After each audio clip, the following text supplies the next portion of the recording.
So we've seen Alex Lipton's short film, and we're going to see his presentation now. I'll also mention that Alex is involved and participates lovingly in a grand learning process with the Cree Nation in Canada. He has personally committed his life as a sun dancer and takes great pride in serving the Creator in order to help bring healing and love to Mother Earth and all its inhabitants. His lecture series program is called A Shift in Consciousness. What are the pillars of this new paradigm?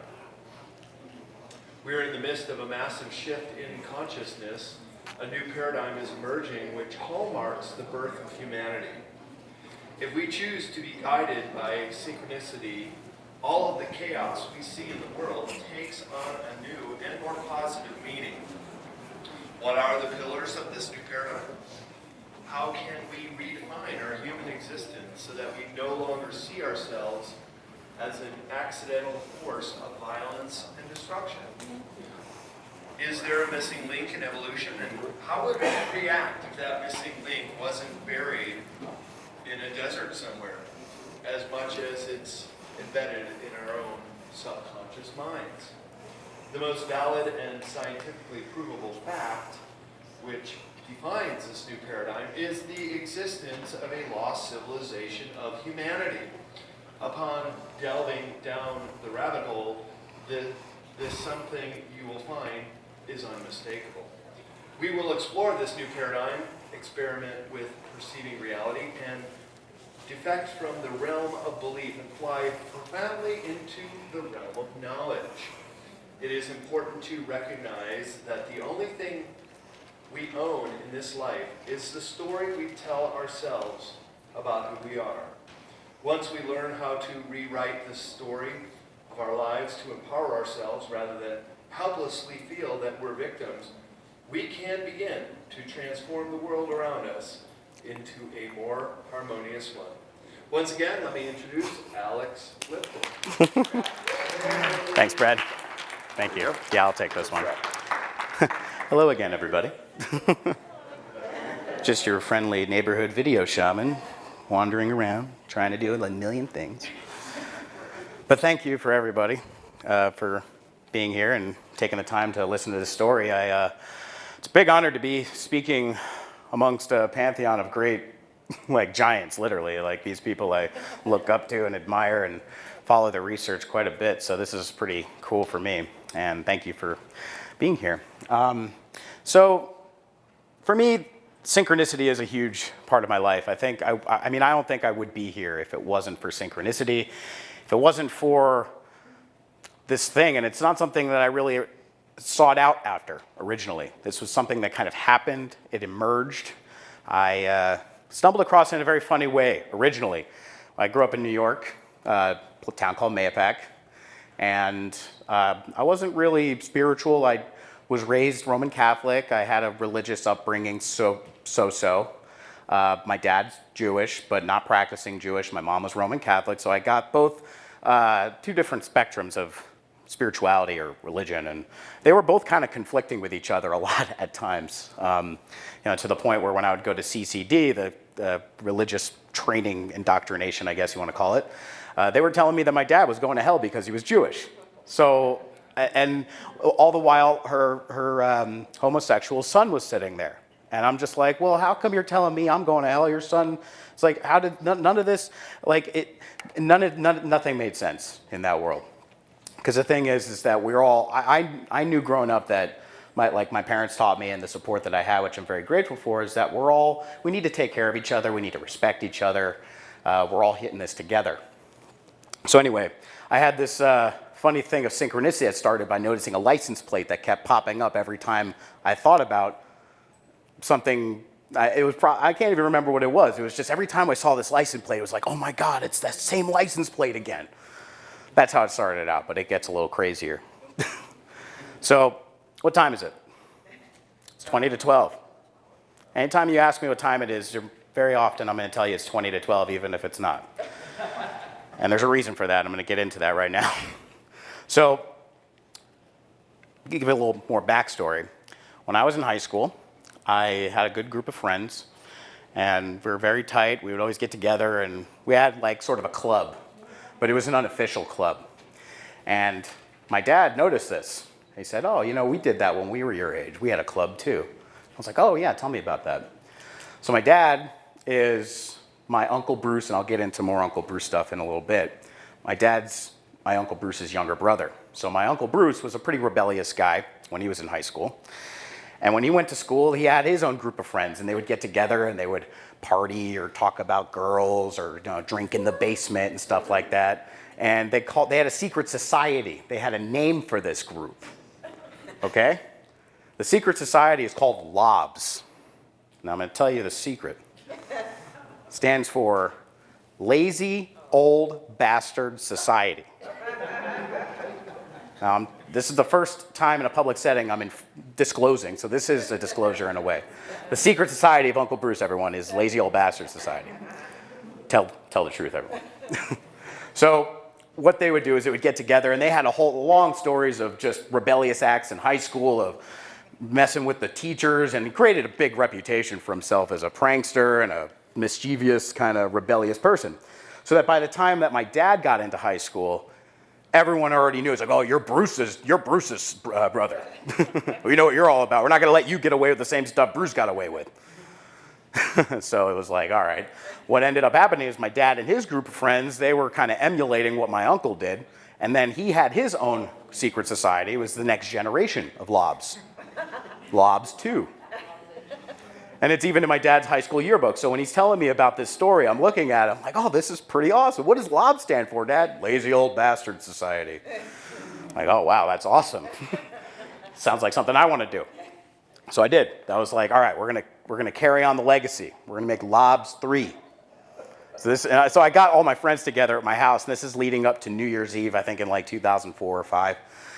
And I told them this story, and they got all really excited. We're like, we're going to do it. We're going to celebrate LOBS. We're going to have the initiation of LOBS on New Year's. We're all going to get together at Alex's house, and we're going to smoke pot. So the thing is that we wanted to keep this obviously secret from my parents at the time. We're a couple, the 16-year-olds trying to smoke marijuana. And so everyone came over to my house on New Year's, and my parents were upstairs, and we were downstairs in a separate area, and we were trying to keep lookout. While my parents, we didn't want, get caught. So the thing is, we would take turns going into my room. We would go into like a buddy system. And there's a point to this story. This is not just a stone tale from my teenage years. So we would take turns going into my room to smoke some weed. And the thing is that as we went in there, we would get high. And we would come out and be like, what time is it? It's New Year's is coming. So one of us would look. We'd look at the clock. It's 20 to 12. It's 20 to 12. We still got 20 minutes till the ball drops. All right, you're next. You guys go. So we were doing this for a while. And the thing is that no one person asked the same person twice what time it was. Now remember, I don't know if they still have them, but they had these like blue input loading screens on the TVs when they're like on source input mode. So that's what was on the TV at the time. So we were like in this time warp.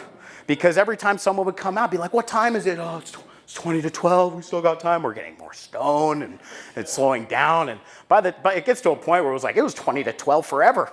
But we didn't think anything of it. It's 20 to 12. Oh. It's 20 to 12. It's 20 to 12. So we're all stoned. We're sitting on the couch just staring at a blue screen. Like, my mom comes downstairs. She's like, looks at us, and we're all just like, hey. And then she goes, guys, what are you doing? We're like, it's 20 to 12. The ball's going to drop in 20 minutes. She looks at us, goes, guys, it's 1:18 in the morning. And it sobered us up immediately. We're just like, what? And we look back at the clock, but it's 20 to... The batteries on the clock died at 20 to 12. Of course. This is actually the same clock from that. It's in my bedroom, and I have never put batteries in it since. It gets better. Hold your applause. It gets better. So this became our LOBS tradition. Now, we had a secret society, so when we go to school, and for me, like a year or 2 years would progress. It was anytime two of like LOBS members were in a classroom at 11:40 in the morning, it was like, it's 20 to 12. We would just like scream it out loud. Everyone would look at us like, what the hell you guys do? It's 20 to 12, big deal. So this goes on for a while. We celebrate the next New Year's at 20 to 12, and this became our tradition. So we would celebrate at 11:40. When everybody's kind of just hanging out, waiting for the ball to drop, we're just like, it's 20 to 12, it's New Year's! And everyone's like, what? It's only... So then by the time New Year's actually happens and the ball drops, we're all just kind of hanging out, like, where are those guys? Guys, it's the ball's dropping. We're like, yeah, we're on a different time schedule. It's 20 to 12. It's 20 to 12. 20 to 12. 20 to 12 stuck with me in my mind, stuck with all of us. My friends still say it to this day. We'll text each other. But this is where it gets weird. This is right around the time of like Google and YouTube becoming a thing, where the concept of going online, typing in something you want to look for, and getting results. So I remember coming home from school one day, typing something in, get some results. Oh, I'm gonna look this up. And I was starting to get into astrology and like, that was pretty much it at the time. I was just kind of looking at just dabbling into the spiritual realm, right?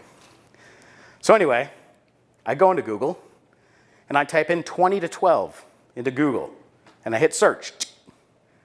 Lo and behold, all the search results come up saying, the Mayans, an ancient civilization, predict the end of time as we know it in the year 2012. And I'm like, what? What? I like check the clock again. It's like, this moment changed my life forever. Because that's when and it was literally every search result. It was like, I had no idea about 2012 at the time.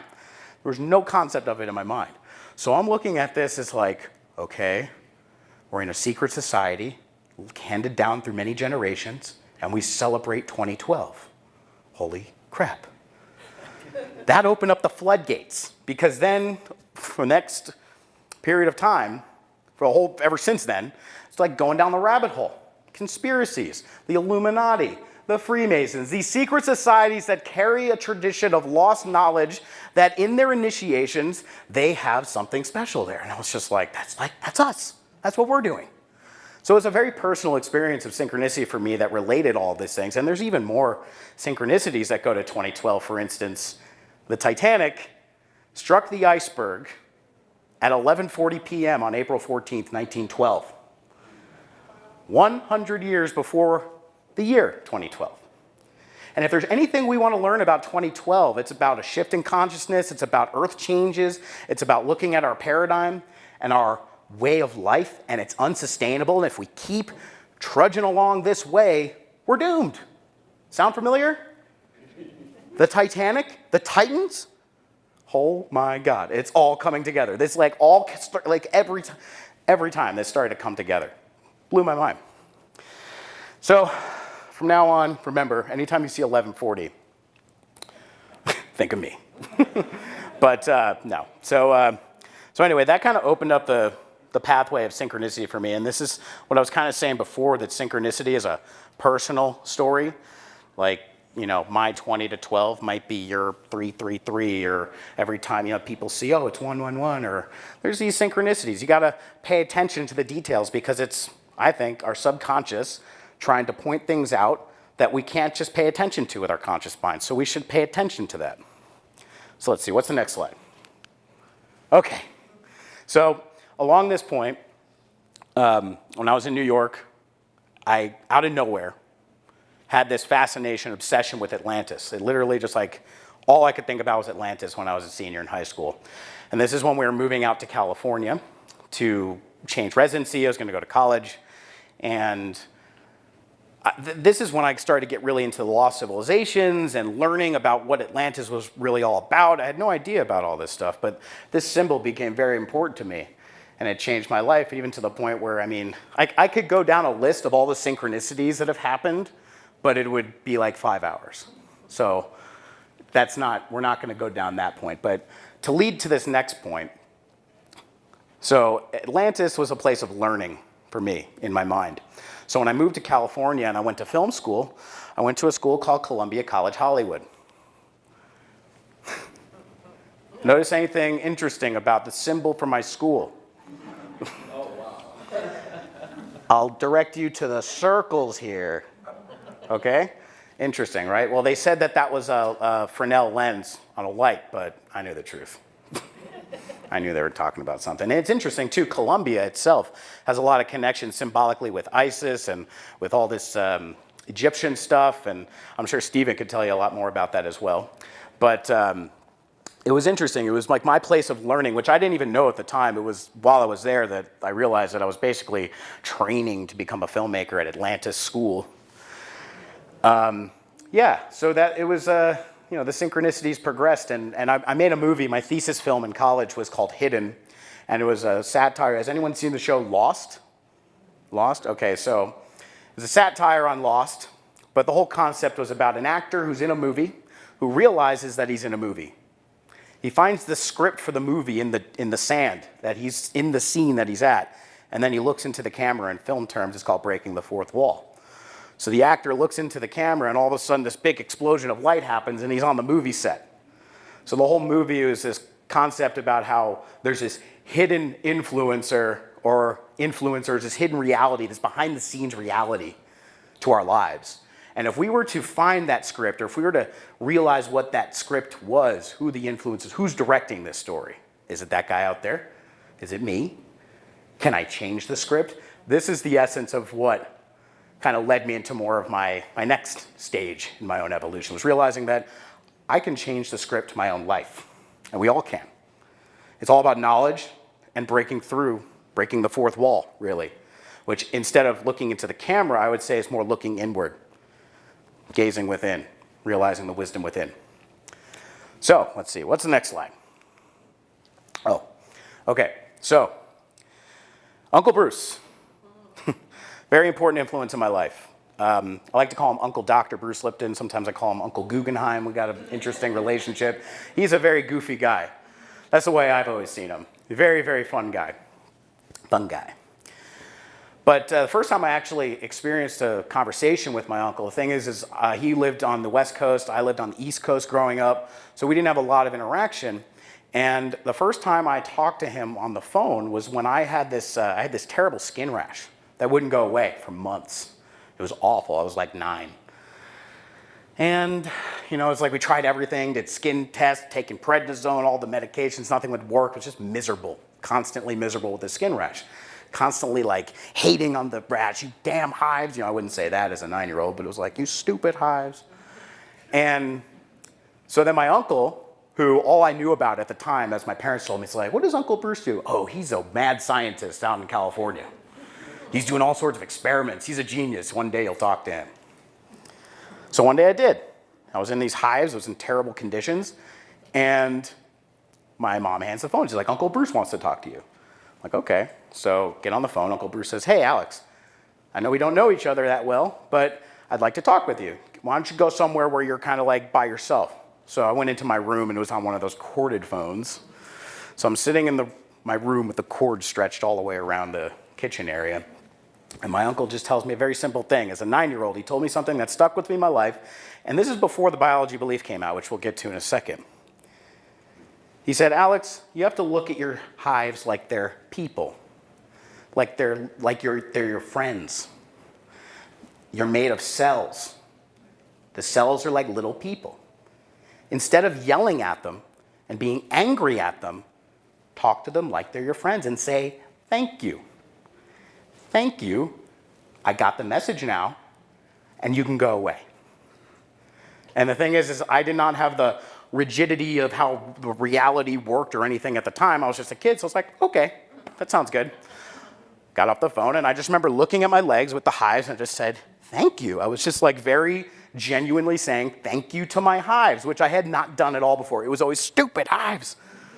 Now it's like, thank you, but you can go now. Really, thank you, but move along now. 2 days later, hives were gone. After months and months and months. That as a child, I immediately knew that there was something to that. It was like, okay, There, and it kind of like, I moved away from that. It was like once I was happy, I could be a kid again and moved on. But in my later years, I started to learn when my uncle came out with his book, Biology of Belief, that he had been developing for many, many years. That's what it's all about. I don't know, has anybody read the Biology of Belief? Okay, so it's all about your perception and how your perception controls your biology.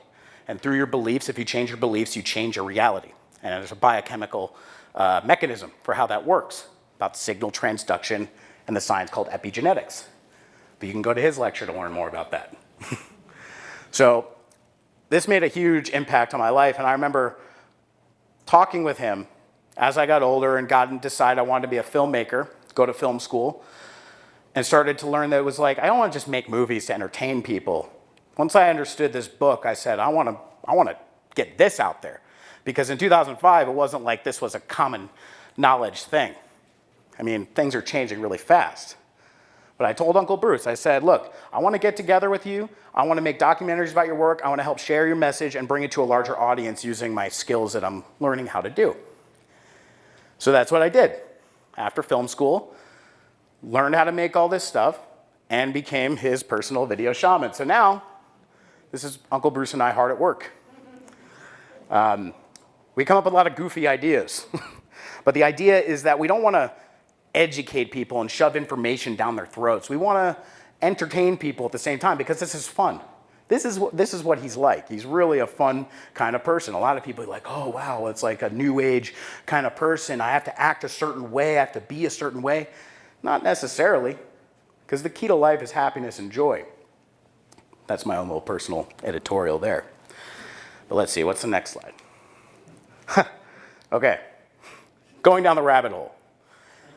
Because once I moved to California, first thing I did when I got out there on Google Earth was like, I'm going to find Area 51. First thing I'm going to do, Google Earth, new technology. You know, took me a while to pinpoint it on a map, find the coordinates, YouTube video this, Google that. Eventually I found it. Now I can find it just by looking at Nevada, just zoop, right there. But this kind of opened up a whole nother pathway. It's like, okay, there's aliens, there's conspiracies, there's all this stuff, and it's like, what is it all leading up to? It's like going down this rabbit hole.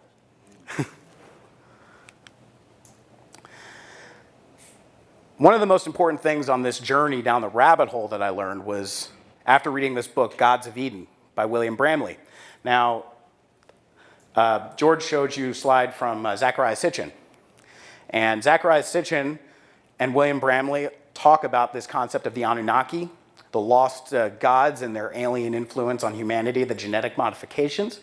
This is the book that I read. And the thing is, what's really interesting about this book to me, and I highly recommend you read it, is that the guy who wrote it had no belief in aliens whatsoever. He was just determined to write a book about the origins of war. Where did war come from? What was the first war? Who were the players in that conflict? Why are we continuing this destructive path? So he would go down a research paper trail and it would eventually get to this lost time or this ancient time where there were these gods that were battling and these ancient aliens or something like that. And then William Bramley looks and he goes, and this is all in the introduction. It's like, well, I must have made a wrong turn here somewhere. This is not what I was trying to write a book about. So he would go back, start again and again. And again, he would come back to the same conclusion that there was some time in our past where these gods were battling with each other, and that's what the origin of war was. So as a good researcher, he couldn't leave it out at that point. So that's what this book really talks about. And one of the things that this book really stuck with me, besides that interesting little caveat there, were these guys. These guys. Who are these guys? Well, as we see on the left is Enki, and this is Enlil. These guys are half-brothers, and they are some of the prime deities or the prime characters, let's say, in the story of the Anunnaki.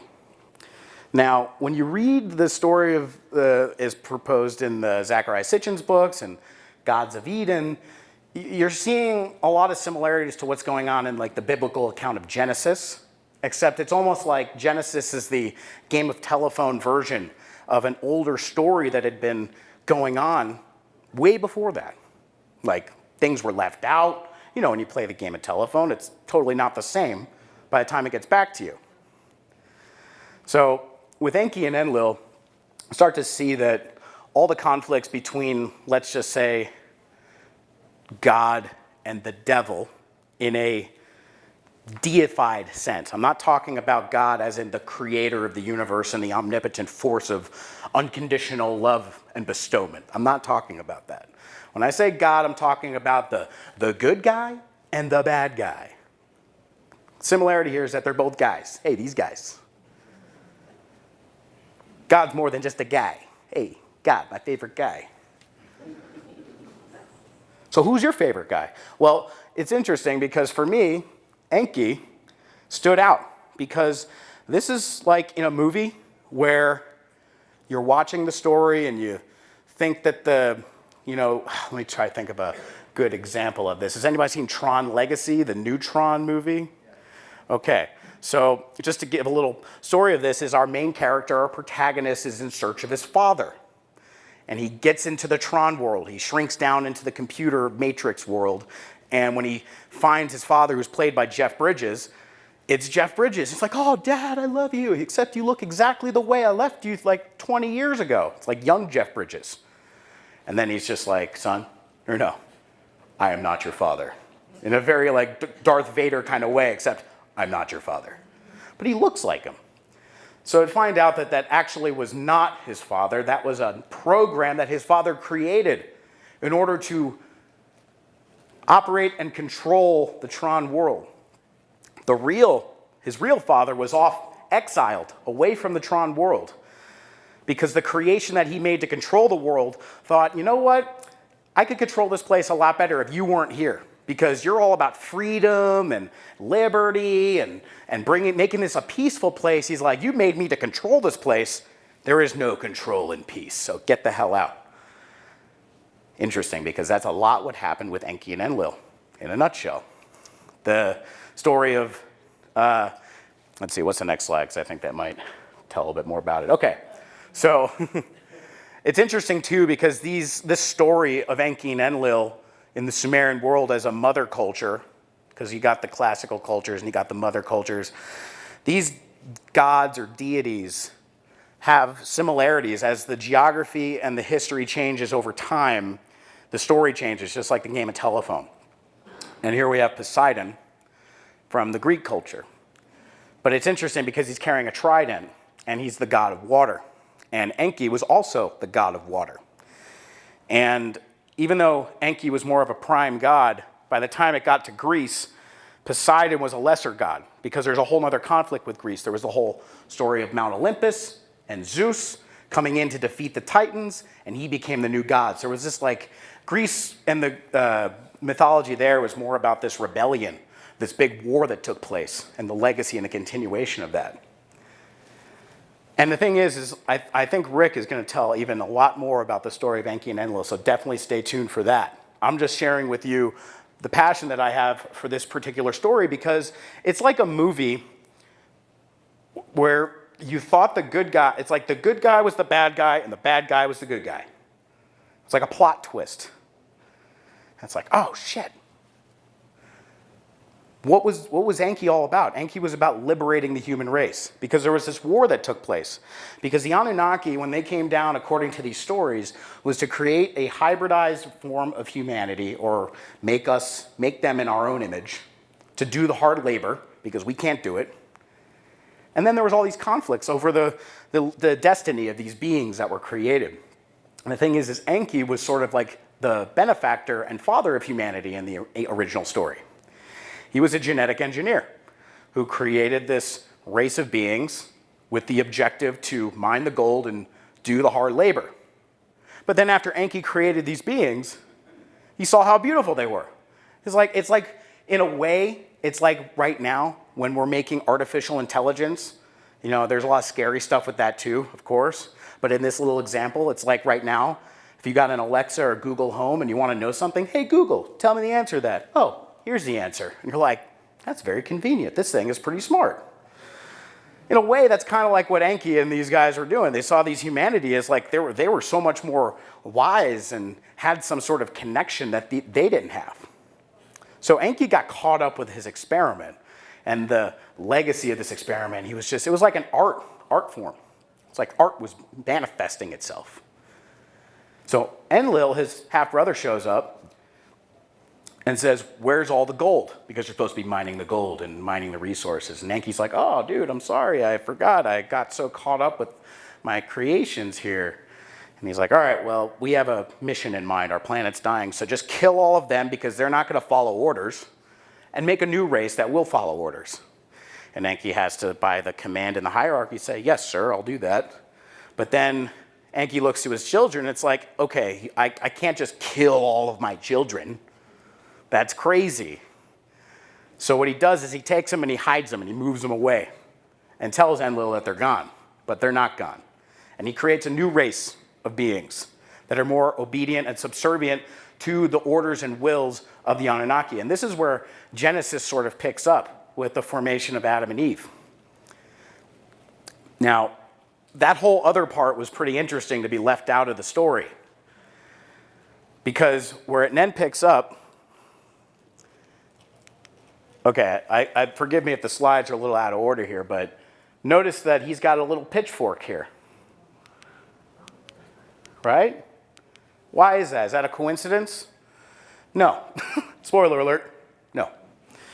Thing is that over time, as these Adams and Eves, these more obedient, following orders kind of people, it was like living in a concentration camp, basically.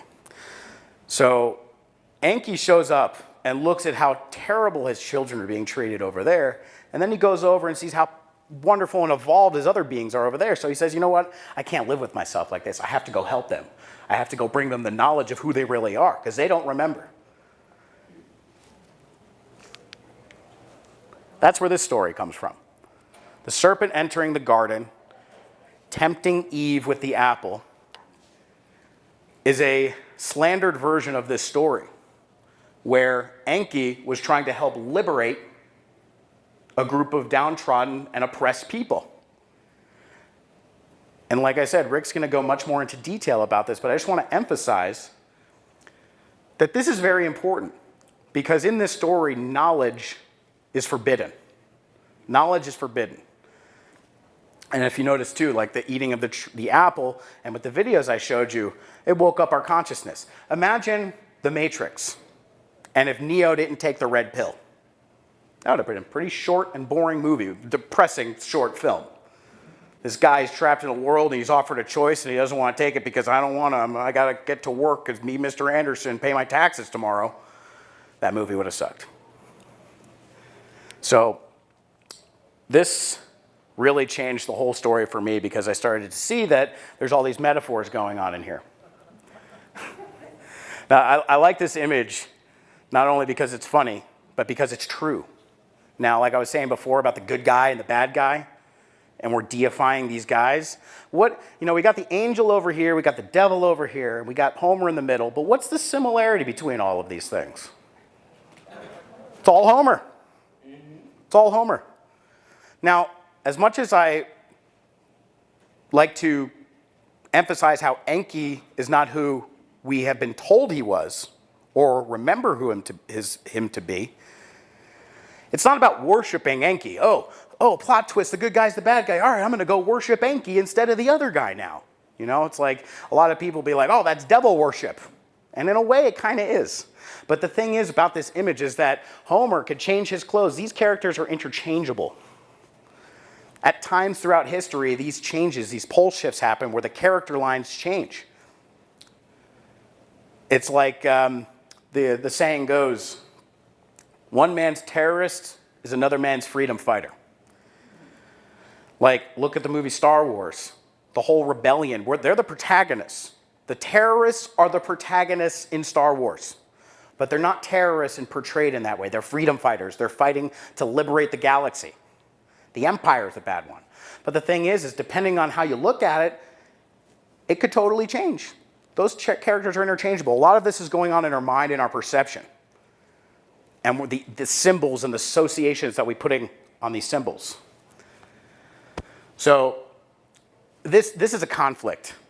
This is a major conflict we have here. This is the battle between our conscious mind and our subconscious mind. Our highest and best aspirations for who we are and where we could go, and the programmed reality, the problems and the habituated behaviors of destruction. We're constantly at odds with each other. We have this belief that nature is a battleground. Well, of course it is with this type of mentality. And we're also dealing with post-traumatic stress from thousands of years of this stuff going on. Okay, what's next? So this. They call it, there's the thing, the illusion of separation. You hear about that. We call it here the delusion of separation disorder. It is actually the #1 disorder on the planet. Pretty much all disorders can stem from this, especially the psychological ones, which then can in turn affect our biological conditions, because our thoughts create our reality. But if our thoughts are so fragmented, if we don't have a singular thought about who we are, then we're going to be schizophrenic. We're going to have scatterbrain. Just like right now, we got billions of people on the planet, but we're not operating in harmony. It's one being here. Humanity is one thing, but we see ourselves as separate. It's a disorder. It's a broken mirror. You know, it's a funny little thing too, is there's the superstitions. The mirror, breaking the mirror is something you don't want to do, right? That's like a superstitious thing. Also, like black cats. Stay away from black cats. Don't go underneath a ladder. Let's go back over those. Ladder. Pyramid. Don't go under pyramids. Don't go inside the pyramid. Black cats. Cats. Stay away from the cats. The cats are going to be bad. But yeah, the cats are also in between worlds. The cats have a way of communicating with the other side. We, admire them in a lot of ways. And then again, breaking the mirror. The mirror gives us a reflection of who we are. And there's that concept of the ego. It's like we see a reflection of who we are, but that's not really who we are. That's just we're seeing, like a lot of times people look in a mirror and see a completely distorted version of themselves. Shattering a mirror is like shattering your ego. Don't do that. We like the ego. We want to keep the ego around. The ego is there to protect you. So it's just a little interesting side note that a lot of the things that we fear are things that we should actually look at and embrace in a way that brings light to them. The light and the dark need to come together. Okay, so with all this stuff and the journeys and the synchronicities and everything that's been going on in my life up to this point, over the years, I kind of developed like some conclusions about the new paradigm. And the description that Brad described, I wrote a few months ago, and it's, you know, it's sort of like a loose template of the stuff I'm talking about. But one of the things that I put in there was about the pillars of the new paradigm, the new cultural belief about just imagine like 1,000 or 20,000 years from now, what's that world going to look like? Thing is that myths are cultural beliefs about our past, and sometimes they could be wrong. And that's how they're often associated. So the myths of separation, because separation is a myth in that way. And if we continue down this path of separation, we're going to be doomed to repeat the same things over and over again. Number 1, death is the end of existence. Death is the #1 thing that we fear all the time. The biological imperative actually keeps us looking out subconsciously all the time, scanning the environment for threats. Because if anything's coming to kill us, we need to move away from it because we want to live. And that's good. We want to live. We don't just want to run into the jaws of the tiger that's trying to eat us. There's a reason for that. But I'll get into why it's a myth in a minute. You are alone. That applies to the individual. A lot of times we feel so alone and different, or can't talk to anybody, can't compare, or can't be in a community. Even to take it to a next step, we're alone on this planet. There's no one else out there. It's just everyone on this planet, nothing else out there. This is definition of separation. We're like cut off from the world around us. And it comes again from fear. Fear revolves around both of these things. Next, number 3, This one's a little different. This one's a little bit more complicated at first. But time is linear. The belief that the past is behind us, the future's in front of us, we can't see what's coming in the future, and we're stuck here in the moment, and we're just moving forward. You can't change the past, right? Can't predict the future, I mean, a lot, like to the points that matter. So it's like we're stuck. We're imprisoned in the present moment. The prison moment. Now, thing is, all of these things lead to, like I was saying, a prison. We're in a prison of our beliefs. If death is the end, and nothing else is out there, there's almost like no purpose to our life except YOLO. You only live once. Woo! Let's just enjoy this life. And then there's a lot of stuff that comes with that. But again, if you're alone, you're stuck in that solitary confinement, that will drive you crazy. Scary, scary thing. And then time as well. If you can't change the past, it's like if something bad happened to you, it's like, well, that's who I am. There's no changing that. It's like your DNA. Oh, it's in my DNA. It's running in the family. There's nothing I can do to change it. Might as well just have no responsibility and be a victim.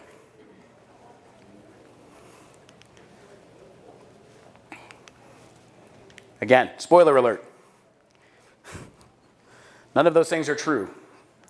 And we need to just accept that. A lot of people in this room already are aware of some of these things. I mean, these are concepts that we can wrap our minds around to a certain extent. But the thing is that we don't really know for sure. That's the thing about beliefs. Beliefs it's like a barrier, and we don't know what's on the other side. We have to make up stories about what's on the other side.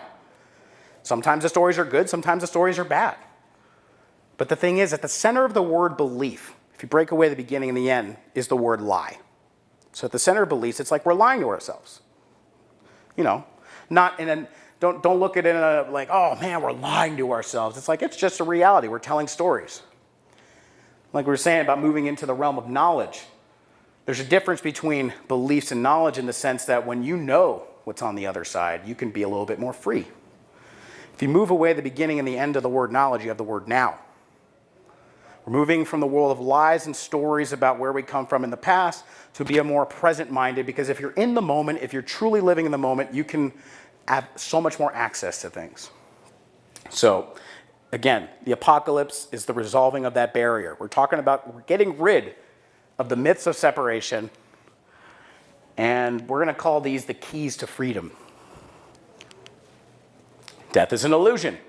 We all kind of know that, or can understand that. But still, there's a fear about it. But this is just the truth, folks. We are one. No one is separate here. We are all like cells in a giant organism. Just like each cell in my body is still working in a community to be the community of Alex Lipton. The mind is the accumulation and the download of all these things coming together and having a functional community. Just like each of us individually. And once we get our acts together on this planet and we start working in harmony, then we can start to have a connection and oneness with all the other beings that are out there, because there totally are. Like in the movie Contact, what did she say? Well, it would be an awful waste of space if it was just us here. So, again, we're imprisoned on this planet. Some people can actually go up there and see it, but we have to rely on them like a priest class. They have to tell us what's going on. Will you take their word for it? Will you not? Again, it comes back down to your beliefs. We don't know yet. And now the third one, time is a hologram. If you can remember right now, think back to when, let's see, the last time you had a drink of water. Try to remember that. Got it? You just time traveled. Ta-da. No DeLorean, no flux capacitor. Time travel happens in the mind all the time. Because the thing is we're existing at all moments in one. But we're kind of locked into this moment because we're not experiencing the past in a way. We've kind of forgotten the past. And here's another little interesting thing about time. The Greeks, the way that they perceive time is a little differently than the way that we perceive time. We think of the past as behind us, the future's in front of us, and we're progressing, progress. We're going to move into the future. The Greeks saw it the other way around. The past was in front of you. Why? Because you can remember the past with clarity. You can almost remember the smells. You can see the colors. You can hear the voices. It's like looking in front of you. You could see everything in front of you. The future was the thing that was behind them, because it's like death, like lurking up behind you. You never could really find the future. It's always like you never know when it's coming. You can't see it. So there was a shift at some point. Well, let's take the future and put it in front of us so that we can control the future. And that was a good intention there. That's fine. But what did we do in the process? We took everything we knew, everything we've experienced, and put it behind us and forgot about it. And walked blindly into the future. Call it progress. It's kind of ironic. But with that in mind, time is a hologram. Hologram is a three-dimensional space that interacts with light and vibration. There are ways that you can review the past in your mind and actually change the way that you perceive the past. You may not be able to change the actual past, the actions that you made, but you can change the way that you experience it. You can review the past and have, what's the word? An epiphany, yes. Thank you. You can have an epiphany, and you can have this wonderful experience where you can actually forgive yourself. A lot of things that are traumatic, it's like, I can't forgive myself for that. Oh, I wish I didn't do that. We have regrets. It's okay to have regrets, but it's a question of, do we live in those regrets? So, anyway, all this stuff about time, the self, and death, life and death. We could talk about that all day, have different theories, but will we ever know for sure? Now, there's a third or a fourth thing to this that I like to call, how do we know? How do we know for sure? I call it the red pill amendment. Okay, so there's an interesting story about the red pill. Now, I don't know if, so I'm assuming all of you have seen The Matrix, or most of you have seen the movie The Matrix. There's a thing that Neo is presented with a choice in the beginning of the movie. You either take the red pill or you take the blue pill. You can go to sleep or you can wake up. So obviously he chooses the red pill. Now, after he has this whole epiphany and wakes up and realizes that he's been programmed and he's the Matrix, Morpheus takes him back into the Matrix with new eyes. He's looking around. He's like, man, whoa, that's the noodle shop that I used to eat at, but it's not a noodle shop. It's just a program. Like, all this stuff's going through his head, right? He goes to the Oracle, and it's this funny little scene where she's baking cookies. And Morpheus is convinced that he's the one who's going to save the world. And he's still just trying to cope with the fact that this is like, I don't eat noodles. There are no noodles. Well, Oracle is just basically trying to calm him down. She asks him a simple question. She says, well, look, do you believe you're the one? And he just says, no, I don't think I'm the one. And she's like, then you're not the one. Forget about it. Let Morpheus believe what he wants to believe, and you just go and do what you got to do. And then she takes the cookies out of the oven. She says, here, have a cookie. Once you eat this cookie, you'll forget about all this crap Morpheus is talking about, and then you can just go live your life. Then she walks away, and then Neo is just standing there with this cookie in this like weird little moment, and he just eats the cookie. I remember watching that the first time. I'm like, that's weird. So now, in the second Matrix movie, now he knows he's the one. He can stop the bullets midair. Now he's going back into the Matrix doing what Morpheus was doing, helping wake people up. But he still doesn't know the full purpose of his existence as the one. He knows he's the one, but he doesn't know what he has to do yet. So he goes back to the Oracle at the same point in the story, where then she offers him a candy. She goes, candy? And he takes it, and he holds on to it, but he doesn't eat it. And then Mr. Smith shows up, 100 Mr. Smiths show up, and then he just throws the red pill away, and he just starts getting into a fight. So there's an interesting transition here. The first time when the cookie is the symbolic in the first one, the symbolic nature of him taking the red pill and eating it. Second movie is that he is offered the red pill, he takes it, but he doesn't eat it. Now, in the third movie, same thing. Goes to the Oracle, except now he not only knows he's the one, he knows what he has to do, which is what? He has to return to the source. He has to give himself back. He's the one, And there's like a billion Mr. Smiths. You know, there's that little thing, there's the 1%, the 99%. And it's like, we need to take out the 1%, you damn 1%ers. Neo's the 1%, he's the one. And there's the 99 million Mr. Smiths running around. So he has to return to the source. He has to give himself back to the matrix source in order to reset the matrix so that everything can be good again. So he goes to the oracle. She offers him a candy. You want this? And he's like, no, I'm good. Doesn't even take it. There's an interesting story here about the red pill. And the movie The Matrix talks about choice. Choice in this way is an illusion, because just like a good magician who will get you looking over here, be like, hey, check out all these cool stuff over here, he's moving the cards under the table. In the beginning, when Morpheus is presenting Neo with the choice, he says, here, I'll give you a choice. And they're very different. You take the blue pill, and this will happen. Or if you take the red pill, this will happen. Did you catch that? What's the similarity there? He's taking. There was no choice there. Didn't matter. Well, if he took the blue pill, again, it would have been a short movie. So again, really, it's like, was there free will? Did Neo have a choice? Like the architect said in The Matrix, it's like, oh yeah, we've seen hundreds of you. You've come along before. You're just, things are happening a little bit differently now. So the point is, the choice, like the Oracle tells him in The Matrix, is that you didn't come here to make the choice. You came here to understand why you made the choice. So really, what does it come down to? What is freedom in this respect? Freedom is a little distorted in our world today, especially in America. There's almost this perception of freedom, like freedom means you could just take whatever you want. I could just do whatever I want. I'm free to just do what I want. Yeah, that's good. But in this new paradigm, I think we have to have more of an evolved sense of freedom. A changed sense of freedom. A freedom that just doesn't mean we get to take whatever we want, do whatever we want. Like that's what we're doing on Mother Earth right now. We're taking all the resources. Are we giving back? No, not as much as we could. But we can. There's more people on the planet now than there ever have been. We could be giving back 10 times fold and change this whole thing like that. But it means coming back and giving back. Before I get to that, I had this theory about the red pill and the blue pill.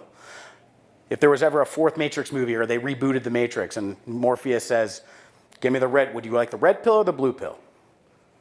Take both pills. That's what it seems, because why? Red and blue in the colors. What happens when you add red to blue? Purple. If you look at the chakras, which color is the highest vibration out of all of them? Purple. Red and blue are just representation of the illusion of separation. And by taking one or the other, we're just reinforcing that. So it's, as jokingly I call it, it's like, if you want the red or the blue pill, be like, where are the purple pills at? It's like, no. Key here is that we don't need to take the pill. It's there as an option. That's why I call it the red pill amendment, but we don't need to take it. Like Morpheus says to Neo, you think it's the year 1999, but in fact it's closer to 2199. Well, guess what? The Matrix was made in 1999. It's not 1999 anymore. There's a lot of things that have happened since the Matrix. And there's like this whole movement now. It's like, we're woke, like red pill, I'm on the red pill, yo. Red pills, like, yeah. Even Uncle Bruce, this is a funny little story, okay? Uncle Bruce, at the end of his lectures, well, he'll talk about the pharmaceutical industry and the power of the mind over matter, and that we don't need to take pills. He's always crapping on the pharmaceutical industry because they're suppressing the power of the mind in actually healing in the immune system and our own innate abilities to do this. So he'll go on this whole tirade about the pharmacy. You don't need to take these pills. You need to wake up your mind and have the power of belief and all this stuff. So then he'll go to a slide of The Matrix and he'll be like, there's this great documentary called The Matrix.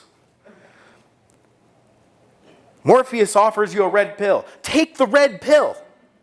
And I'm sitting there thinking, you just said don't take the pills. Now you're saying take the pill. So which is it? Should I take the pill or should I not take the pill? I like to mess with him on this. I know it's like, Alex, I'm just trying to use a metaphor that people can understand. But it's like, I just find it kind of ironic that the red pill is this representation of taking, as an action or a symbol of waking up.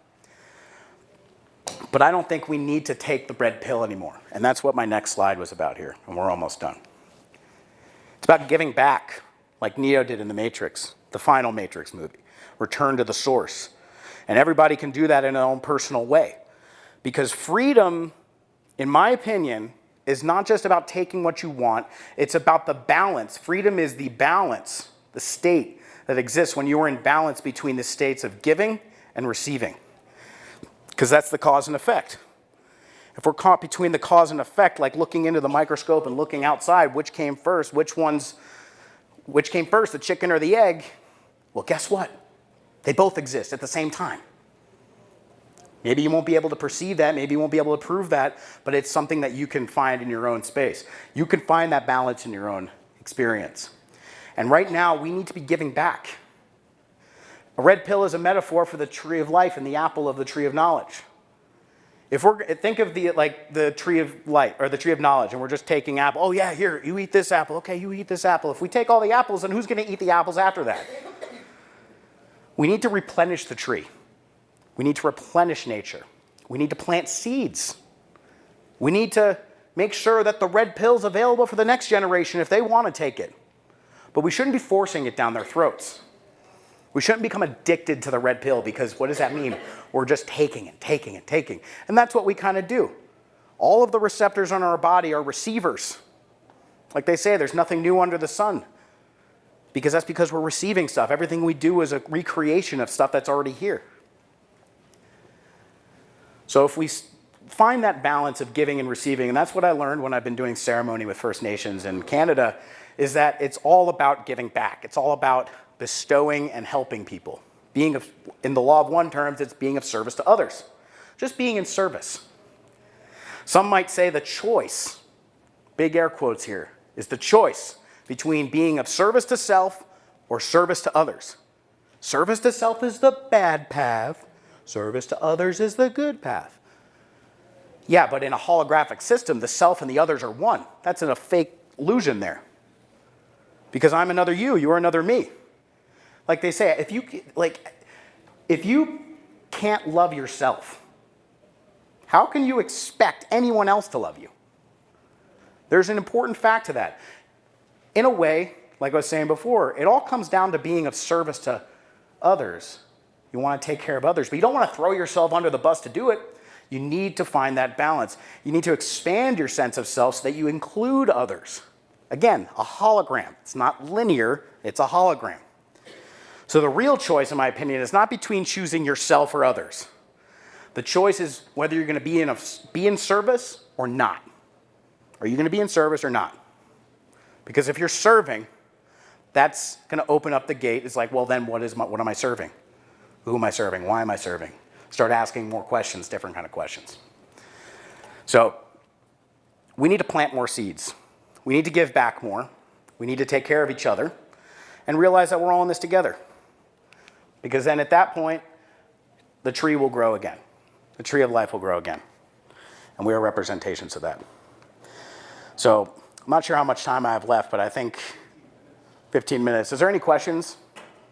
Yeah? No? Well, that's pretty much my talk. And I really appreciate all of you being here and enduring while we're doing the media and all this stuff and everything. So thank you so much. Oh, yeah, thank you. Yes, George. I think I have a question. So are you working on a screenplay for the fourth Matrix movie? Not for the fourth Matrix movie. I am working on some screenplays, though. There are some screenplays, and a lot of them originally had to do with conspiracies, and the motivation behind these screenplays is I'm going to write a story to wake people up, tell people the truth. And there's been a change in that where it's not about waking people up and telling people the truth, like I need to wake you up. It's more about creating an experience that people can resonate with that will, it's not holding people up to that expectation of what they should or should not do. Trying to be a little bit more objective in that way. So again, thank you everybody, and I really appreciate you being here. Thank you. Really cool. Cool. Thank you. Isn't that great? Yeah. Very inspiring. Well, we're going to take a break now for lunch.